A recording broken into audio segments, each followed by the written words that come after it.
Online बोले तो free में, फ्री ऑफ कॉस्ट आप पढ़ सकते हैं यूट्यूब के माध्यम से 9th 10th 11th 12th सब। देखिए आज 9th क्लास का चैप्टर 2 से यानी 9th क्लास 9 शुरू कर रहे हैं, क्लास 9 से बहुपद चैप्टर से। चैप्टर 1 आपका पीछे छूट गया, लेकिन उसको मैं सॉल्व करा दूंगा, एक ही वीडियो में चैप्टर 1 कंप्लीट करा दूंगा।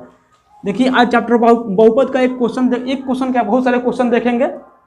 पहला क्वेश्चन है, पहले क्वेश्चन से बता देता हूं कि मेरा एक और चैनल है एनजी क्लासेस, उसको आप जाके सब्सक्राइब कीजिए, उसमें बहुत सारा वीडियो डाला हुआ है, आप देख सकते हैं। यानी 1 दिसंबर से उस पर जो है ना, 1 दिसंबर से क्रैश कोर्स यानी कि जो महत्वपूर्ण प्रश्न है, जो एग्जाम पॉइंट ऑफ व्यू से मोस्ट प्रोबेबल क्वेश्चन है, वो देखने को आपको मिलेंगे। 1 तारीख से आप जरूर देखिए उसको, और बोले तो 1 तारीख यानी कि 1 दिसंबर। ये मेरा नया चैनल है, चैनल का नाम है मेरा सोनू मैथ्स। आप इसको सब्सक्राइब करें और वीडियो अच्छा लगे तो लाइक अवश्य कर दें, और अंत तक वीडियो को अवश्य देखें, आपको जरूर कुछ नया मिलेगा। चलिए देखते हैं आज का प्रथम क्वेश्चन। निम्नलिखित व्यंजकों में कौन कौन एक चर में बहुपद हैं और कौन कौन नहीं है, कारण के साथ अपना उत्तर दीजिए। प्रश्न है, एक बार और प्रश्न को रिपीट कर देता हूं, सुनिए। निम्नलिखित व्यंजकों में कौन कौन एक चर में बहुपद हैं और कौन कौन नहीं है, अपने कारण के साथ अपना उत्तर दीजिए। अगला प्रश्न है, देखिए प्रश्न नंबर 1 क्या है। 1 का 1 4x² - 3x + 7, क्या ये एक चर में बहुपद है? यहाँ लिख देंगे हाँ, यह एक चर में बहुपद है।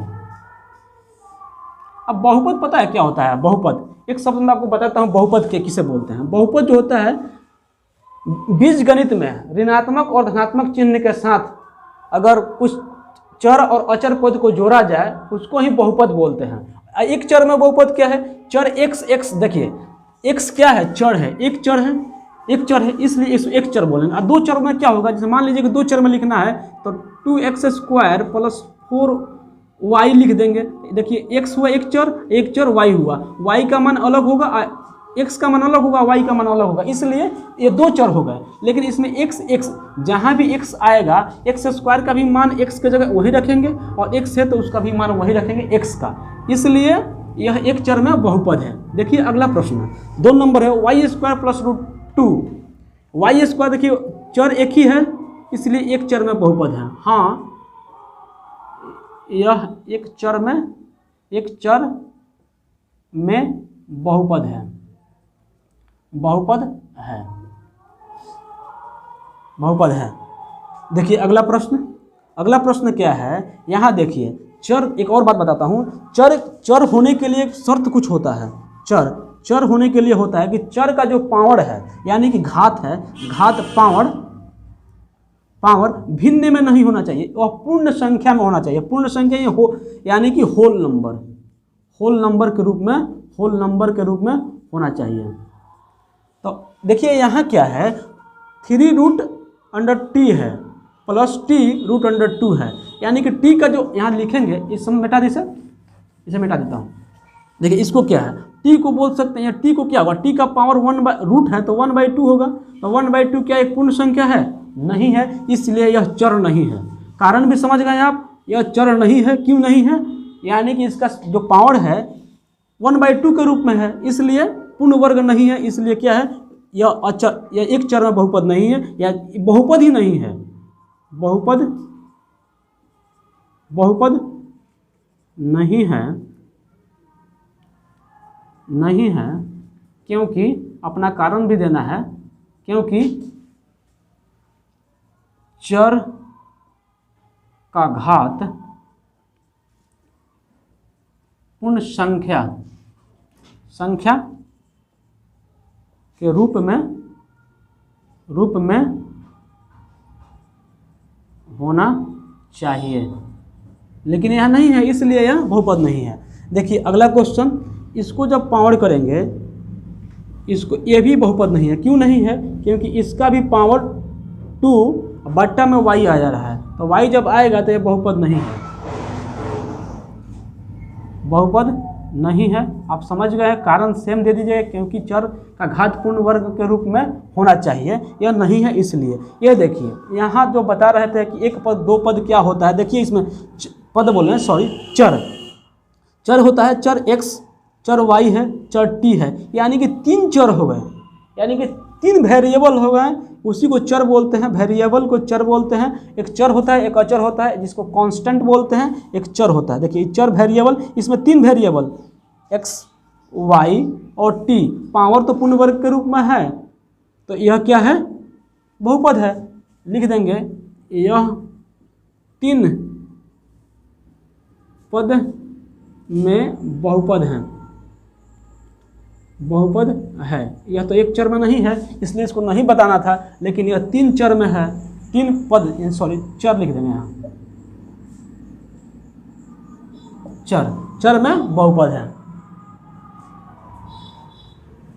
देखते हैं अगला प्रश्न, 2 नंबर प्रश्न है, निम्नलिखित में से प्रत्येक में एक्स स्क्वायर का गुणांक लिखिए। एक्स स्क्वायर का गुणांक यानी कोफिशिएंट, कोफिशिएंट एक्स स्क्वायर का क्या है। गुणांक मतलब होता है क्या, एक बार समझ लीजिए। गुणांक मतलब होता है एक्स के साथ किस संख्या, एक्स स्क्वायर बोल रहा है, एक्स स्क्वायर के साथ किस संख्यात्मक मान से गुणा किया गया, यानी 2 से 1 से। संख्यात्मक मान क्या होता है, ये सब ना होता है जी, कि संख्या से, किस संख्या से गुणा किया गया एक्स स्क्वायर का, उसी को बोलते हैं गुणांक। देखिए यहाँ प्रथम प्रश्न में देखते हैं, एक्स स्क्वायर का गुणांक क्या है। एक्स स्क्वायर का कुछ गुणांक नहीं है, तो क्या है, 1 है। वहाँ एक्स स्क्वायर का गुणांक क्या है, 1 है, 1 से गुणा एक्स स्क्वायर का एक्स स्क्वायर होगा। अगला प्रश्न देखेंगे, अगला प्रश्न, एक्स स्क्वायर का गुणांक क्या है, माइनस। देखिए माइनस है, माइनस इसमें, यानी कि एक्स स्क्वायर गुणांक -1 है। याद रखें, इसका आंसर ये हुआ, इसका आंसर ये हुआ 1 है। अगला प्रश्न देखते हैं 3 नंबर इसका, 2 का 3, इसमें एक्स स्क्वायर का गुणांक क्या है, यहाँ देखेंगे। एक्स स्क्वायर से किस चीज़ से गुणा किया गया है, किस चीज़ से गुणा किया है, π/2 से। इसका आंसर होगा π/2, इसका आंसर हो जाएगा, कोई दिक्कत। अगला प्रश्न देखते हैं, इसमें एक्स स्क्वायर, इसमें एक्स स्क्वायर आपको दिख रहा है, नहीं दिख रहा है, इसलिए इसका एक्स स्क्वायर है ही नहीं, तो इसमें लिख देंगे एक्स स्क्वायर का गुणांक, एक्स स्क्वायर का गुणांक क्या होगा, 0 होगा, 0, 0। चलिए देखते हैं अगला प्रश्न, 3 नंबर प्रश्न है, 35 घात के द्विपद और 100 घात के एक पदी का एक एक उदाहरण दीजिए। क्वेश्चन है 35 से घात का लिखना, 35 घात का, 35 घात यानी कि x के पावर 35 और -4, कुछ भी लिख सकते हैं। देखिए एक उदाहरण क्या, 2-3 उदाहरण देकर समझाता हूँ आपको, कि एक उदाहरण हो गया, दूसरा उदाहरण 35 से घात वाला, 2x के 35, यहाँ लिख देंगे 4, 2 पद में लिखना है बस, और एक लिख देंगे, तीसरा लिख देंगे उदाहरण में, 3 नंबर उदाहरण 7x स्क्वायर नहीं, पावर x के पावर 35 होगा, माइनस या +7 लिख देंगे, कुछ भी लिख सकते हैं। यानी कि 35 घात होना चाहिए 2 पद में, 1 पद है 2 पद, 2 पद हुआ। यहाँ भी देखिए 1 पद है 2 पद है। अगला 100 के घात में लिखना है, तो 100 के घात में लिखने के लिए 1 पद में देना है। देखिए यहाँ 1 पद में बोल रहा है, 100 के घात में 1 पदी, मतलब यहाँ लिख सकते हैं √2 x के पावर 100 या 2y के पावर 100, पावर 100 होना चाहिए 1 पद में। 1 पद है, देखिए यहाँ 1 पद है ना जी, आप समझ रहे हैं इस बात को कि 1 पद है, 1 पद। मुझे उम्मीद है कि आप समझ रहे हैं इस बात को, बहुत ही इजी प्रश्न है। अगला प्रश्न देखते हैं, चलिए 4 नंबर प्रश्न है, निम्नलिखित बहुपदों में से प्रत्येक बहुपद की घात लिखिए। यानी घात यानी इन सेंस पावर लिखना है, यानी पावर एक बहुपद है, x का पावर लिखना है, तो x का पावर उच्चतम पावर देखेंगे क्वेश्चन में। अब जब भी आपसे बोल दे कि बहुपद का घात लिखें, बहुपद का घात इन सेंस यानी कि बहुपद के उच्चतम घात, यानी x का या y का z कुछ भी हो, ईच एंड एवरीथिंग कुछ भी हो, उसमें सबसे बेसी पावर मतलब हाईएस्ट पावर को देखेंगे। यानी हाईएस्ट पावर क्या है यहाँ पे 3, यानी कि इस बहुपद का बहुपद px, यानी px बहुपद मानते हैं, बहुपद px का घात क्या होगा यहाँ 3। इस बहुपद में घात क्या होगा, इस बहुपद में y का घात क्या है, सबसे ज़्यादा पावर 2 है, यानी कि इसमें 2 देखेंगे। इसमें बहुपद का घात क्या होगा, घात यहाँ घात लिखते डायरेक्ट, घात 2 हुआ। इस बहुपद में घात क्या है, कुछ नहीं है तो t का पावर 1 है ना जी, आप तो समझ रहे हैं। 5t - √7 है, तो यानी कि t का पावर 1 है, आप समझ इस बात को। t का पावर जब 1 हुआ तो यानी कि घात क्या हुआ इसका घात क्या हुआ, घात 1 हुआ। इसको घात पढ़ेंगे, घाव नहीं पढ़ लेंगे, ठीक है। देखिए अगला प्रश्न है, इसमें 3 दिया है, यानी कि पद एक ही है ना चर है ना, ये तो अचर हुआ। देखिए एक बात और समझाते हैं, इसको क्या हुआ, अचर हुआ, ये अचर है, अचर है, इसको बोलते हैं कांस्टेंट।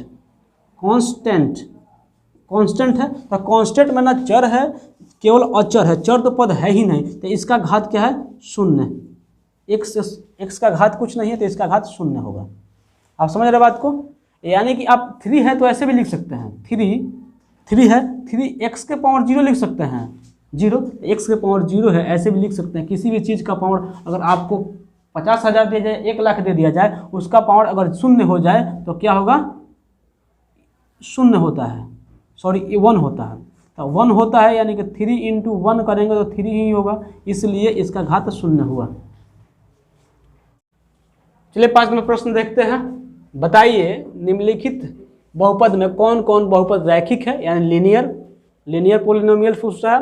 अगला क्वेश्चन है कौन द्विघात है और कौन कौन त्रिघात है, यानी कि लीनियर पोलिनोमियल्स, क्वाड्रेटिक पोलिनोमियल्स और क्यूबिक पोलिनोमियल्स। इंग्लिश तो लिखवाए आपको, आप समझ रहे हैं। देखिए इसमें इक्वेशन, लीनियर इक्वेशन में क्या होता है, लीनियर पोलिनोमियल में कि एक घात यानी कि पावर देखते हैं, पावर जिसका 1 हो उसको रैखिक बोलते हैं, पावर 2 होगा घात 2 होगा द्विघात बोलते हैं, जिसका पावर 3 होगा यानी कि घात 3 होगा उसको बोलते हैं त्रिघात। तो देखते हैं इसमें कौन कौन एक घात है, 2 घात है या 3 घात है। पावर देखेंगे, चर वाला पद का पावर देखेंगे, पद 1 होगा, एक मतलब x का वेरिएबल जो है, वेरिएबल x है, उसका पावर 1 तो लीनियर, अगर 2 है तो द्विघात यानी क्वाड्रेटिक होगा, और 3 होगा तो क्यूबिक होगा यानी त्रिघात होगा। देखिए इसमें क्या घात है, घात क्या है जी, यहाँ पे घात क्या है, 2 है, तो ये क्या हो गया, क्या होगा जी, यहाँ घात 3 है, यहाँ घात 2 है, सबसे अधिक घात, यहाँ घात 1 है, कुछ नहीं हो तो 1 होगा, यहाँ भी 1 होगा, यहाँ 2 है, यहाँ क्या है 3 है, x का घात 3 है। अब इसको लिख देते हैं कौन सा है। घात 2 है तो क्या होगा, द्विघात होगा, द्विघात बहुपद। ये क्या होगा, घात 3 है तो त्रिघात होगा यानी क्यूबिक होगा, त्रिघाती होगा। अगला होगा 2 घात है, द्विघाती होगा। यहाँ घात 1 है तो 1 रैखिक होगा, रैखिक में लीनियर होता है 1 घात। यहाँ भी घात 1 है तो ये भी रैखिक होगा, रैखिक होगा। यहाँ देखें घात 2 है तो ये द्विघाती होगा, द्विघात बहुपद। यहाँ घात 3 है तो यह त्रिघाती होगा। अब समझ रहे इस बात को, त्रिघाती यानी कि क्यूबिक पोलिनोमियल्स। 2 का एक्सरसाइज 1.2.1 आज कंप्लीट हुआ।